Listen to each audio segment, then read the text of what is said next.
Welcome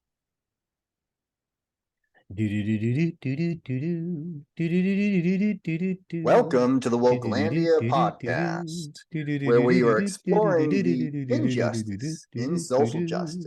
We're your hosts, the Back Home Brothers. I'm Caleb.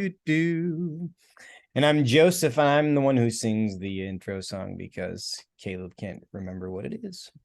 It's a tune that's familiar to everybody. That's the one I always think of when I think of circus. That's not the one it is. It's another circus song. But it's a better one, actually. Before we get to today's circus, I don't know if it's better or not. Before we get to today's circus, let's remind everybody that definitely Wokelandia podcast, YouTube channel, wherever you are finding us right now, is brought to you by Wokelandia, the game, wokelandia.com. Check it out, because the whole purpose of this is to discuss all the crazy of Wokelandia, and we have put the rules of Wokelandia in a card game that you can find right now on Amazon. So go to wokelandia.com, find out more. Either way, it works. Either way. Caleb, our friend Jordan Peterson, our good friend, is under attack by our not good friend in Canada. The Canada Nice isn't being very nice. Justin Trudeau. No. The son of Fidel, maybe, probably, but maybe. Oh, well, let's not go there. But one day when we have a conspiracy theory show to do, we will explore the possibility that Justin Trudeau is actually the son of, certainly the Fidel spiritual Castro. son of Fidel Castro. Yes, they are. Maybe the biological son.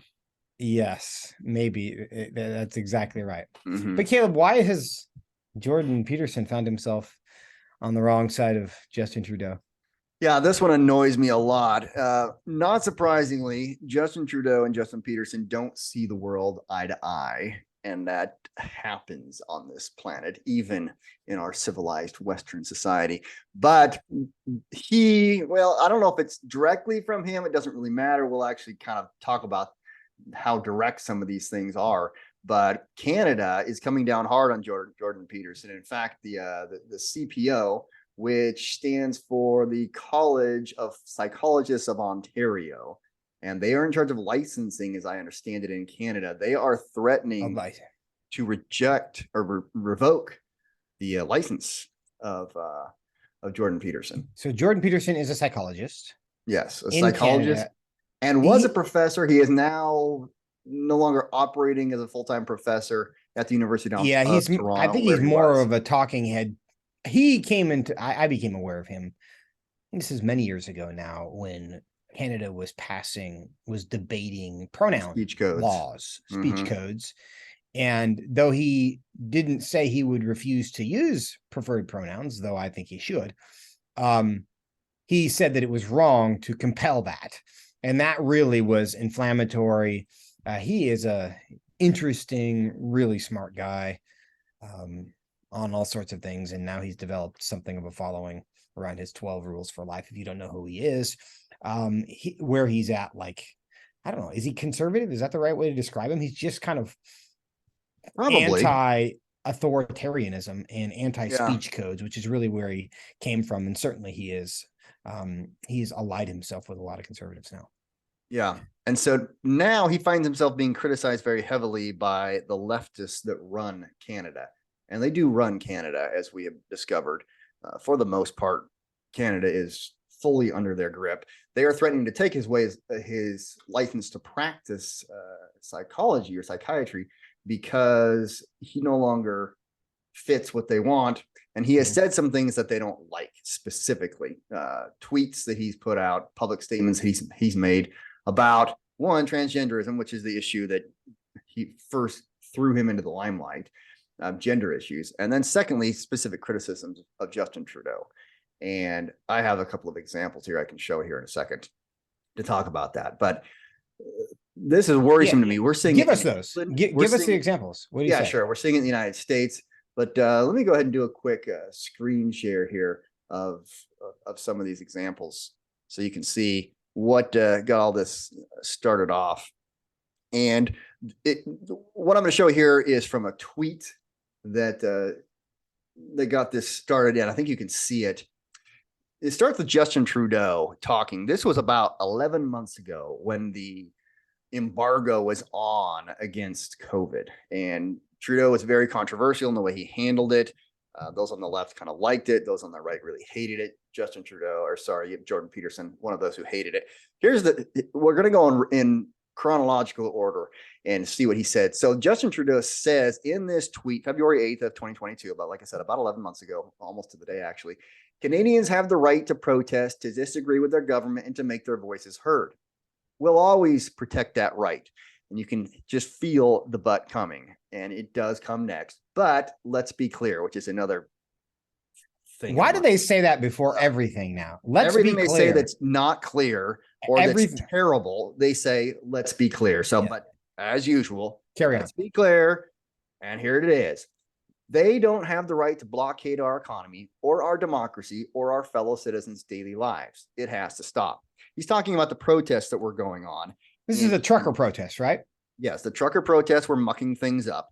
After which he froze everybody's bank accounts, took all their money, made it impossible for them to transact and do business. He digitally made them vanish so they couldn't leave the country. You can't travel, you can't go anywhere, you can't buy anything. Money. You couldn't do anything. They just shut them down. And because leftists live in an opposite world, we have to remember why these protests were going on in the first place. And it's because Justin Trudeau was blockading the economy, the democracy, and the fellow citizens' daily lives. Exactly what you're seeing in that tweet there. And so he's criticizing others of doing exactly what he's doing to start with. He wouldn't let them move because he was trying to stop COVID from spreading, which of course was way past that point. COVID had already spread across the whole country. It had spread across the whole world. It wasn't going to stop COVID at all. And all it was doing is really messing up the country and infringing freedoms for no reason at all. And so Jordan Peterson, aware of this complete hypocrisy, says in this tweet, and here's the second part, he responds by saying, then stop, puppet, now. What's your end game? Lay it out. So he says, if you don't want people to blockade the economy, then stop blockading the economy, puppet. And so the CPO called him out in the last week or two. It's been a while now. That was almost a year ago. Right. But here just recently, they have now cracked down with all these lists of infractions. And among those is that tweet and saying Peterson was out of line for calling Trudeau a puppet and may not be worthy of still practicing psychology in the nation of Canada because of this. And he needs to be, and this is re-educated, where we heard that idea before, social media communication retraining. He's been ordered to appear at this board at his expense. He has to hire one of the board members and talk to them and have them talk back to him and explain to him how far out of line he has been. And he has to submit to social media communication retraining. Can you imagine being, most people I'm going to assume have heard Jordan Peterson say something. He's a super, super smart guy. He doesn't say anything he hasn't thought about before. Like this government, propagandist that they would send that he would have to hire to come explain to Jordan Peterson why what he did was wrong. Can you imagine what that guy's life would be like for the day? He would just murdered, intellectually, right? Yeah. Just murdered. And he's got some bureaucrats showing up to explain to him how to communicate better to people. Just brutal ideology. I think he should do it and live stream the whole thing. That would be fun. That would pay for. Well, that's actually his idea. Do you know that's his idea? That you didn't even know that, but yeah, he has specifically said, "I will do it as long as this whole thing is public and televised." Then he'll submit to it and go through it. And I think, he'd get billions of people watching that. I'm signing up for that, right? I'm canceling meetings to sign in to watch Jordan Peterson's re-education training. And of course, Canada, there's no way they would do that. And so as a result, Peterson said, no, I'm not going through with it. Well, if they will televise it, then we're on. Yeah. Well, there's a little bit more. Jordan Peterson actually has talked about the re-education, and I want to read from some of his tweet string. He said, I am to take a course of training with reports documenting my progress or face an in-person tribunal and suspension of my right to operate as a licensed clinical psychologist. And here's the reason why. Here's what he said happened that led to this. About a dozen people from all over the world submitted complaints about my public statements on Twitter and Rogan over a 4-year period. So a dozen complaints, and there are probably hundreds of millions of people who've been exposed to his content, or at least views and whatever, when YouTube and all the shows he's been on. And he has 15 million people who follow him. A on lot Twitter of people alone, helped right? a lot by him. He's got a lot of positive He's feedback. got a huge following. So the fact that a dozen people filed complaints, and here's what the complaints are. He says, I have been accused of harming people. Although none of the complainants involved in the current action were clients of mine, past or present, or were even acquainted with any of my clients, right? So he's been accused of harming people. None of the people who complained said they were the ones harmed. They're complaining on behalf of other people. So yeah, the question here, basic sense is, people just don't like what Jordan Peterson says, which is not news to anybody, right? I mean, you've got 320 million. Well, he's not even in America. He's in Canada. Although, does he live in the U.S. now? Because I know he's 6 million people in Canada, or whatever. I don't know. Is it only 6 million? I don't know. What's the population of Canada? It's maybe 25 million. I don't actually know. We could find that out. But he has made this. He said things that people don't agree with, and 12 people filed complaints, basically claiming psychological harm of some kind. Like, that were not his patients. Yeah, who are not his patients. It's just not like this is not in a clinical context. This is not 12 patients who came in and says, he berated me, he abused me, he manipulated me in the course of our client-therapist relationship. How dare he? If that were the case, 12, that would actually be pretty alarming, right? None of them are clients. These are just like people who don't, he's a public figure at this point, and people who don't like what he says. And so they have complained about it, in the government of Ontario. Is it just Ontario? Well, yes, but it encompasses the entire nation. Whatever the jurisdiction is. Yeah. And they've now said, okay, so we're going to send you to government-sponsored re-education so that you can learn how to be better on social media. Otherwise, just so Soviet. I mean, that's totally commie, is what that is. It is very commie, but he, of course, feels really good about it. Now, the question, Caleb, for me when I read this is, why is, and this is new, like what we've seen over the last 20 years. And I think I've made this point before, but it's worth stating again, that liberalism in the sense that we used to understand it was defined by this idea that I may disagree with what you say, but I will defend to the death your right to say it, right? We love individual rights. We love individual freedom.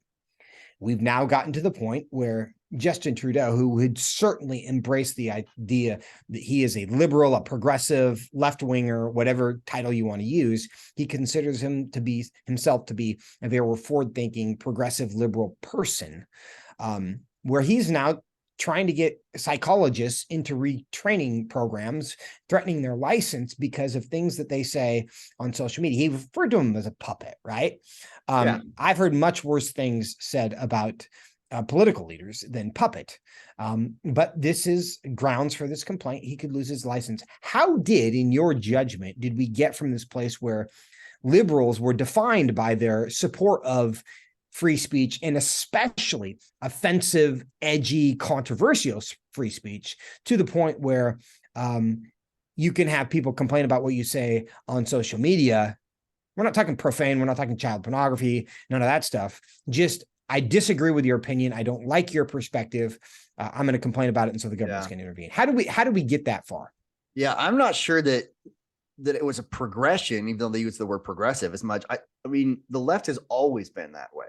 And that's why I mean, this is communist. But the problem is that we didn't have much of this in existence in the United States in the past, and probably not a lot in Canada. This, what do you mean by of this? Of leftism, of wokeism, this idea that conformity is important, that government control is important, and that we know better than you about everything, and we need to make sure that nobody steps out of line because the whole world depends on us. I think that idea has really taken over liberalism, which was, there's a couple different ways to look at it. We've talked about it one way before, but I guess that's the short answer. We don't have a ton of time to get into that. Well, no, but to me, this is a really important point. And I think what you're getting at is the fact that liberalism no longer exists. And I actually think liberal is the new conservative. because, and we've talked in the past about, what's his name? I'm forgetting the gaily married guy who's creating the kids through surrogacy, but he's on the right because he likes free speech. And I'm forgetting his name. He's actually a friend. He hangs out with Jordan Peterson sometimes. I'll think of it in a second too. People may know who we're talking about, but everything about him, he's pro-choice, he's pro-gay marriage. Dave Rubin, thank you. Right? Yeah. He's considered he is a liberal in every sense, policy-wise, but he doesn't believe in censoring speech. And so the left considers him to be a hard right-winger, right? So it is this very specific issue. If you do not want to punish people for publicly saying things that you dislike, that makes you a conservative. And it's so weird. Makes the right very big tent now. Dave Rubin would be on the right or even far right or whatever, when he strongly disagrees with us on the idea of homosexuality, of whether that's actually most policy issues. And it's not just that, like gun control, abortion, all sorts of things, right?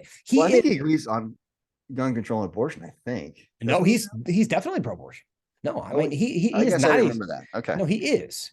Okay. No, he is not a conservative in any historical understanding. Well, look at Joe Rogan. I mean, he would fall into that too. He's there. You go. You and I are Christian conservatives. He is not at all a Christian, and I wouldn't have ever said he was a conservative until maybe this last 12 months, all of a sudden, because now he's not anti-speech. And so he's not right. And he's but he is kind of anti-groupthink. And so he asks questions, and really he got into a lot of trouble because he did not just totally swallow all of the COVID propaganda really enthusiastically, right? He was just, he'd say, I don't know. He would ask questions that needed to be asked sometimes and not immediately believe what Dr. Fauci told him. And that itself makes you a radical right winger. You're not following the groupthink of government, which knows best, and the experts are here to help you out, and the government experts are the only experts that matter. And that kind of leads me to we're talking about libertarianism potentially, or you're calling it liberalism, but as kind of a libertarian myself, although not entirely, but the idea that the government can take away your right to work in a field, that bothers me in and of itself, whether it's psychiatry or whatever. I think that they may be able to give you a license or not, but even if he lost his license, Jordan Peterson should be able to seek the same clients, charge the same fees, and they could say, well, I've lost my license with this board. I think nothing of this board. For me, it's no loss. And some of his patients would say, yeah, me neither. We don't like them either. So we don't really care. But the idea that they could then crack down on him and say, you are operating without a license, so we're going to stop you. We're going to shut you down. We're going to fine you, potentially put you in jail until you stop practicing. That really bothers me a lot, just across the board. The idea the government can even do that. We've seen that across a lot of fields with haircutting, all that. It's like, why? Yeah, there is a limit. It is strange because oftentimes in when I've worked in the legislature in the past, how that's worked is basically people want to cut off their competition. Right. Who operate more cheaply than they do. So they go to the legislature and they're in whatever jurisdiction, states. And give me a monopoly. Is how I've seen it, and said, hey, we want you to require people to get a license to cut hair. Right. For example, that's one of the most absurd examples. Right. What's the potential harm from, giving somebody a bad haircut? If you hold yourself out as a barber and you're terrible at cutting hair, and you get like 4 clients and you just destroy their hair, nobody's going to come back to you, right? But what harm has really been done? And that's one situation where the government, you got to come to a bunch of our classes, you've got to get licensed, all of these things to be able to cut hair. But we might be far afield here, and because there's one thing I want to drill down on. Only to say that it's not a good deal when my enemies get to decide if I can work or not, and that's what's going on right now with Jordan Peterson. For sure. And but why are people supportive of that? Because there's a lot of people who see this, who see what Justin Trudeau is doing and say, yes, Jordan Peterson must be silenced. Yes, anybody who says things that I consider to be harmful, they have to be stopped, and the government has to be the ones to stop them. And I think we're getting to a foundational part of Wokelandia and wokeness as a worldview, which is that the greatest good is happiness. And why does that matter? And why is that the foundation of this? because they believe the purpose of everybody's life is to be happy at all times and in all ways.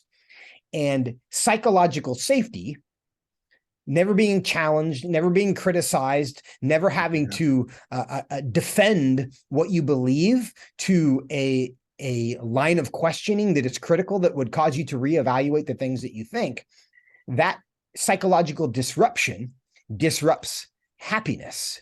And therefore, they think even questions, and that's really what Jordan Peterson is really good at. He asks really important and good questions. This is also why we are not supposed to challenge. It's also, I think, at the root of all of our speech codes and all of our pronoun requirements that people would like to impose, because if somebody says that they are a woman, despite the fact that they are a man, and you acknowledge the person is a man, that disrupts their psychological safety. That disrupts their happiness. They badly want to be seen as a female. And so you pointing out the biological reality that they are not female makes them unhappy. And it is the government's job not to create the opportunity for you to be happy as an individual, but to guarantee your happiness by stopping anyone who would merely say something on social media that would offend or affect your happiness. Now, and I think that is why somebody like Justin Trudeau,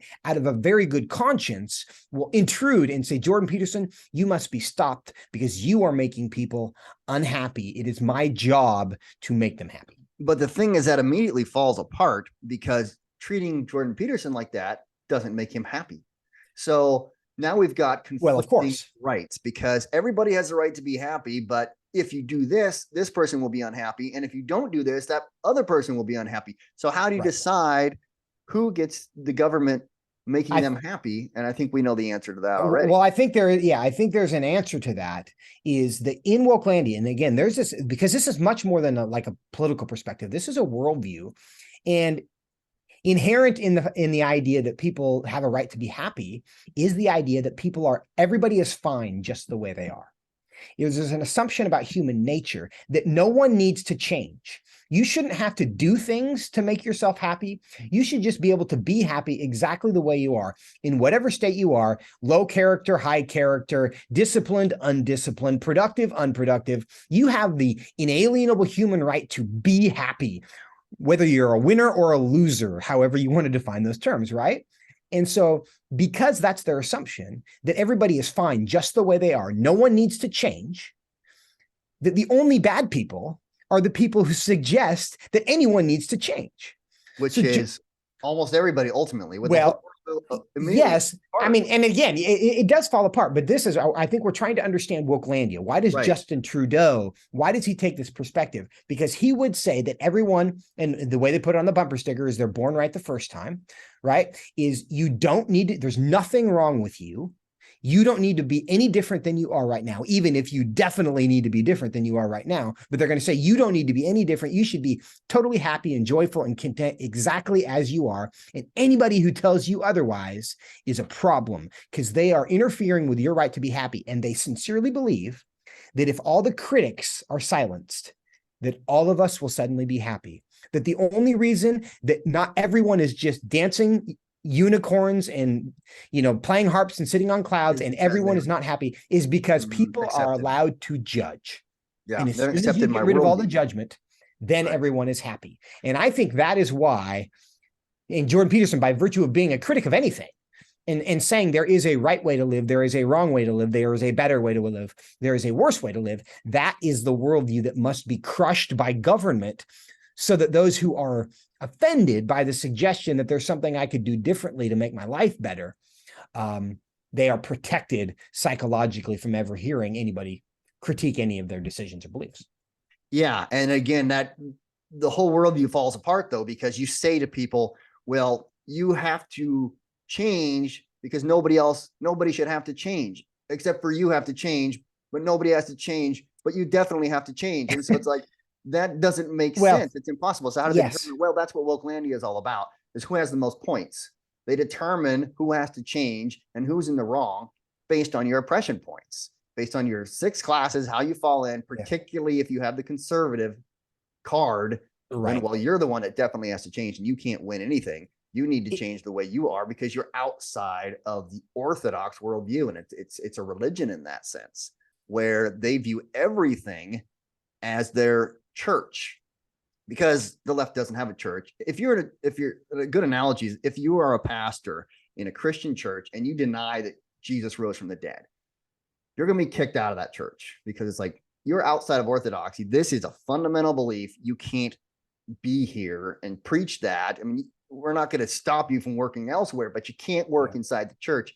The left doesn't have a church. Everything is their church. They control everything. So if you preach a gospel contrary to their fundamentals, you can't really be anywhere, because the government wishes to control everything. And so they would kick him out of psychology. They would kick him out of anything that he came into ultimately if they got their way. And we see that in China. We see that in the old Soviet Union. We see that around the world where leftists really take over because they view everything as their church. Everything is their church. That's why it's called totalitarianism, because there's nothing that falls outside of it, right? Because it's sports, it's the Boy Scouts, it's media, it's college, it's business. Everywhere you go, you can't even, Little League is being infected by this stuff, right? And right now, to your point about it being communist, this is this kind of re-education thing is exactly what the Chinese communists are doing with the Uyghur Muslims in Eastern or Western China right now, by the millions, right? It's like, we are trying to eliminate your type from our culture. So we're going to put you into camps where you have to learn something else. And we're going to teach you the correct way to think about everything. And once you've embraced the way we think about everything, then everyone can live peacefully, right? We have the path to happiness. And to that point, I want to read, Caleb. Then you have your freedom back. Once you are living the way we want. Once you agree with us. You have your freedom back. Right. And maybe, are you going to go into the Newsom thing, or maybe we'll do that on a different... Well, no, I'm going to read the C.S. Lewis thing.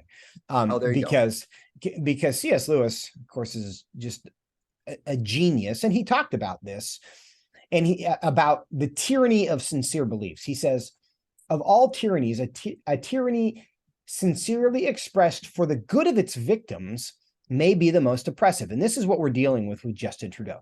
He says, it would be better to live under the robber barons than under omnipotent moral busybodies. The robber baron's cruelty may sometimes sleep. His cupidity may at some point be satiated. But those who torment us for our own good will torment us without end, for they do so with the approval of their own conscience. And this is why Justin Trudeau he knows that as soon as the Jordan Petersons of the world are defeated, everyone else in Canada will be happy, because it's Jordan Peterson's fault that anyone is unhappy and those who think like him. So once they are defeated, the world is at peace. That's why he feels so good about destroying their lives and their freedom. And back to C.S. Lewis, they may be more likely to go to heaven, that being the moral busybodies who torment us, they may be more likely to go to heaven, yet at the same time likelier to make hell of earth. This very kindness stings with intolerable insult. To be cured against one's will and cured of states we may not regard as disease is to put on a level of those who have not yet reached the age of reason, or those who never will, to be classified as infants, imbeciles, and domestic animals. And I want to drive that point home again. He's talking about the desire of these moral busybodies to cure people against their will.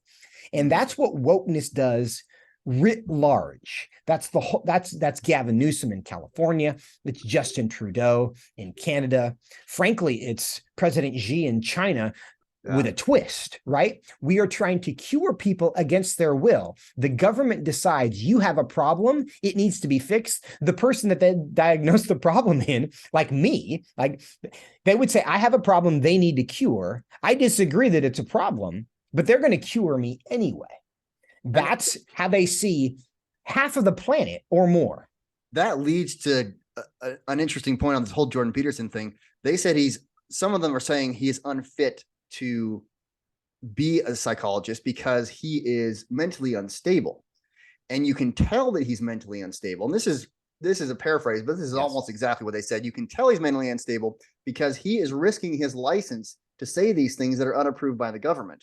And anyone who would risk their license to say things unapproved by the government is clearly mentally unstable and incapable of doing this kind of thing. This sounds like the Princess Bride guy to me when he's like, and I can clearly not choose the cup in front of you because you have done this way. It's just this backwards reason. Like anybody who would defy me is clearly nuts. And anyone who is clearly nuts should not have a psychiatrist license. Therefore, you have defied me and you by definition, you should not be a psychiatrist in this country.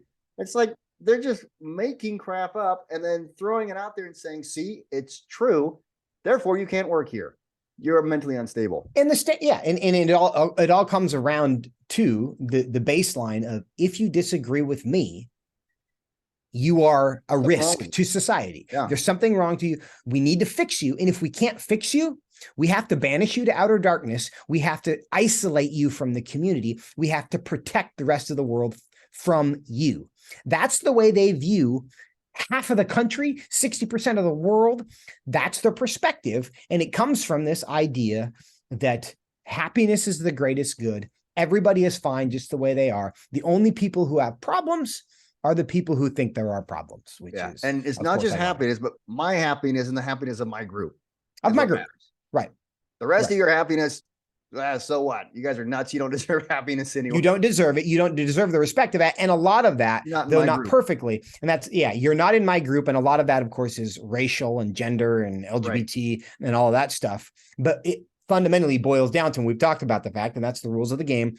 The worst thing you can be is conservative. It doesn't matter how gay you are, how black you are, how trans you are. If you do not believe with them ideologically, you lose points for all of those things. And we've talked in the past, many episodes of why you can be the wrong kind of black, right? Oftentimes in wokelandia, it's really advantageous to be black. But if you are black, but reject their beliefs about the world, if you are conservative, you get no points for being black. And it boils down to, and we're getting to the thing that is most important, is not your identity. It's the way you think, which is why they love diversity about things that don't matter. They despise diversity about things that are most important, which is, what do you think about the world? And I should point out the big irony there. We actually agree on that. The thing that really matters is how you think. The difference is we totally disagree on what reality is, how to handle that, what you should think and how you should think, and how we should treat people who disagree with us. That, yes, where we disagree is how you treat people who disagree about the things that are most important. Because you and I would say the world needs to be big enough where people who disagree with us about all the meaningful things, as long as they're abiding by the way you want to be treated. You treat others, even those who disagree with you, you treat them as you yourself would want to be treated. You should still have a right to make a living, even if you disagree with everything that I think. You should still have a right to raise kids and travel and live your life and do the things that you want to do. And as long as you're not, breaking the law, good for you. Yeah. But we're not trying to change you through force of law. And that's the big difference. Yeah. That is the big, but we do agree that ideas are the most important things to fight about, and the most important thing to be right about, and much more important than what your gender is or what your skin color is. Even though they claim all those things are super important, they don't actually believe it. They don't. No, they do believe that they're super important. They just don't think they know that they're not most important. They just pretend. Yeah, not nearly as important as what you believe.